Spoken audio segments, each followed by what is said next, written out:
Hey guys, it's day number 2 of the Death Valley to Mammoth tour. Summer tour. Known as the hottest tour on earth. Right. No, it's a joke. Darren, where are we and what's happening today? We're at Reward Mine. Planned on making it further than this yesterday, but technical difficulties. Kind of broke a tie rod on Garrick's truck. You've probably seen that. And we had to go run it into a small town and put up a post, and fortunately found someone that was able to help us out. So we ran it in, fixed it, and welded it up, ran it back up the mountain, put it back on his truck, and then came back down. Put us probably about 3 hours behind when we wanted to be in the Lone Pine. So the wild thing is, you guys, as you guys can see, we are like in this gnarly canyon, in like the mouth of a crazy canyon, right? So there's no sound. Like, it's almost weird. Yeah, it is. It's dead silent in here. Yeah. But I wanted to take you guys here. I got to show you something. So this is Reward Mine, and it's really cool. The fact that you can drive a vehicle back into it. And Okay. people have seen this in my stories before. They freak out. That tunnel right there, not a tunnel, actually it's a cave because it doesn't go through, goes back about a quarter mile, and there's a few shafts that go up and stuff. And these kids are dying to explore it. They've all been like tiptoeing like 100 feet in and getting scared and running out all morning. So me too, guys. let's go. It's true. Yeah. We've been going in, and then we've been going far in, and then we've been just getting really scared. And It's just so, it's very silent in there, isn't it? Yeah. You can only hear your footsteps, and then it just goes black. When you stop and you're like, okay, I'm done. So how far can a vehicle go in there, Darren? Probably about a quarter mile down. And then there's a big area where you can turn around and come back out. Okay. So let's go do it. Let's go check it out.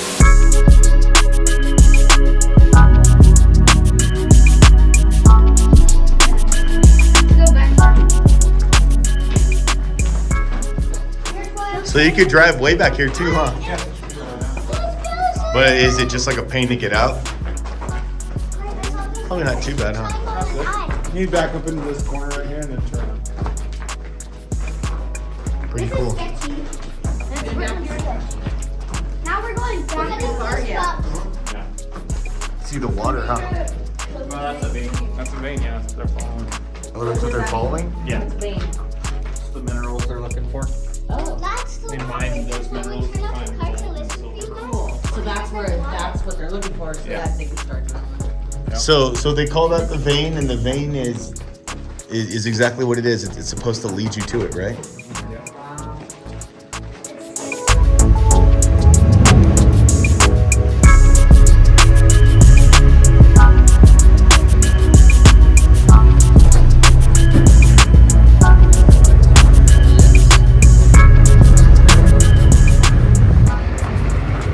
Where are we going now, Darren? How about that?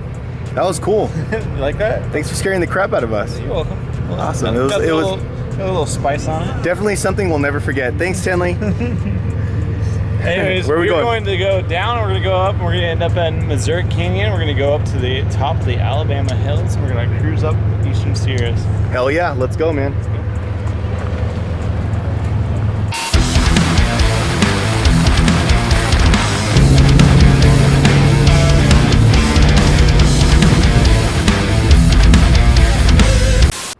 Narnia.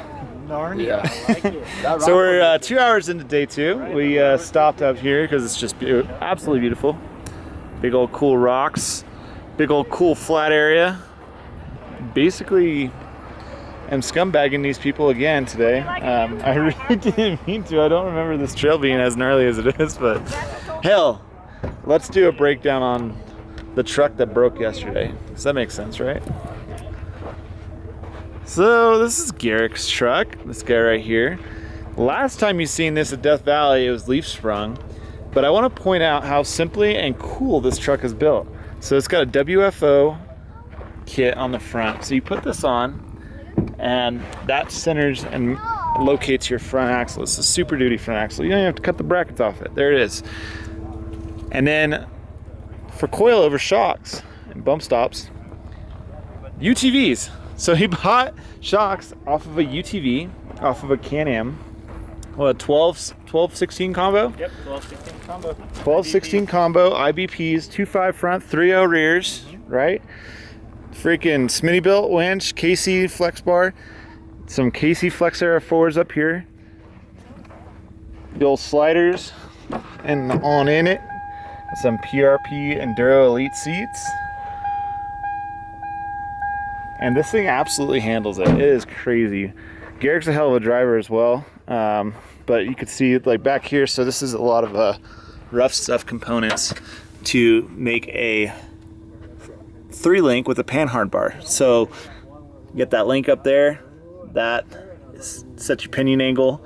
This supports the back and forth load, and then obviously your lower control arms, and then these 16-inch shocks. He's really cool. He put these up into the box back here. Let's see, I can get to work one-handed. There it is. Shocks are up into this bed box. Real slick, because you still have all that storage in here. You still can use all that space. Obviously bobbed it, took off I think 12 inches on this thing. We like the stock bumper look, try to keep it factory looking. Garrick obviously helps me with a lot of stuff, so I'm around all of his builds all the time. Helps me out a lot. And yeah, some BFG 40s on this thing, KR3s. May or may not have came off the race truck, and this truck absolutely boogies. So yeah, I mean, this is a real great inspiration for a simple build for someone. If you were looking to build something, he built this in his garage with a 110 welder. And like I said, some Super Duty axles, UTV shocks, and you could have something like this to go out and get scumbagged by guys like me. Yes, scumbag like you.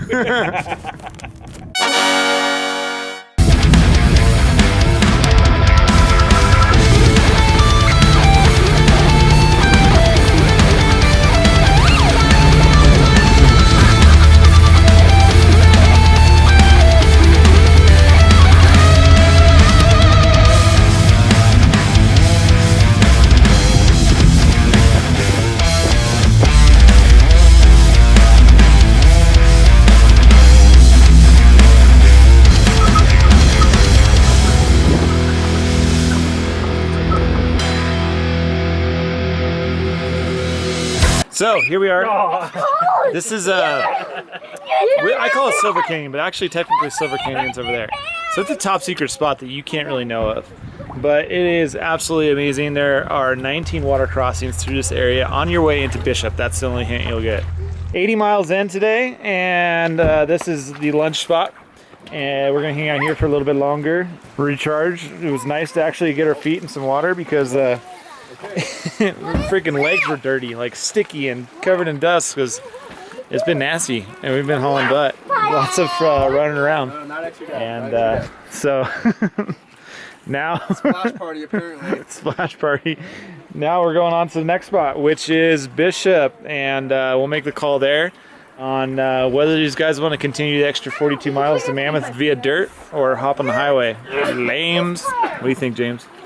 I don't know, man. This has been really fun. I almost like I want to get to the cabin, but at the same time, I kind of don't want it to end. Yeah, you know what I mean? Get that. Yeah, totally get that. So I don't know. I'm down for whatever. Mike's out for sure when we hit the highway. His power steering's messing up on it. Uh-oh. Not the tie rods. Tie rods are Gucci, but the steering on it is really sketchy right now. So he's taking a highway. I guess we can give the option, but yeah, I'm down for whatever, dude. The XJ's holding up. Do not get soaking wet, you dorks. But anyways. Great day, beautiful weather. Couldn't ask for better weather. And we're charging on. DFD, Death Valley to Mammoth. We're 230 miles in. It's 230 miles dirt. That's crazy. And you know what's funny? I don't 381 miles. I don't even know where we are, like at all. Like 0%. On the planet. No. I swear, like might as well be, dude. The funny thing is, like, obviously my phone's not working for the maps, so I have I'm like, we're just going. I'm like, are we going north, south? I have no idea. And then we're in such deep valleys and constantly turning all over the place that I'm just like, I don't know where the hell.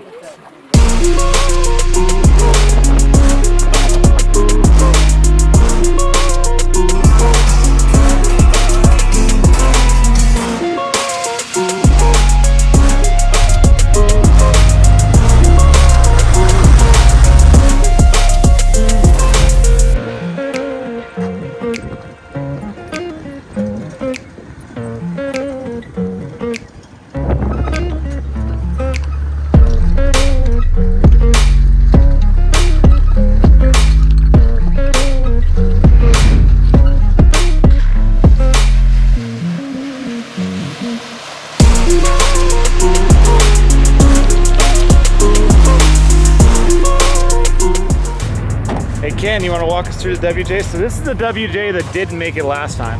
Well, didn't make it last time, but that wasn't the WJ's fault. It wasn't the WJ's fault, but it didn't make it last time, and this time it made it. It did make it. We did make it. We got a new Dana 44 from East Coast Gear in there. It's called a Dana 489, just so you know, because I called it a Dana 49 in an Instagram story, and I got attacked by many people.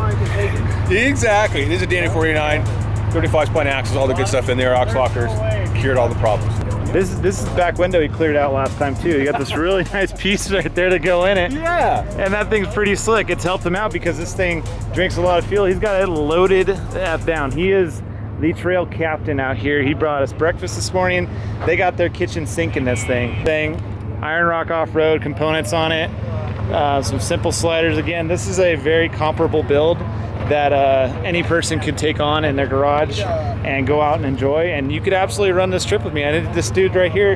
He's like 42 years old and he's running with us. All right, made it to the bottom. I mean, we were up there on the very top, 10,500 feet and down to, I think we're at 4,200 feet right now. Anyways, crazy drop. There's no way to explain it. Everyone was in 4-low. Holding gears, as in like you put it in like second gear and just hold it all the way down because it will absolutely smoke your brakes if you try and run it. That said, we have finished day 2. That's like a thumbs up, thumbs down. Everybody made it, but realistically, there's an extra 60 miles to this trip that's planned out. I've yet to ever do it in the last 4 years that I've been running this. Vehicle casualties, people getting tired, not wanting to do it. I get it. I completely understand it. I mean, ultimately, we get to end up over there in Mammoth, and we got a really nice cabin up there reserved for us. So, hell, I mean, it's not the end of the world for me to want to go jam up to Mammoth as well. So, we're gonna go run into the gas station, top everybody off with fuel, and that's it.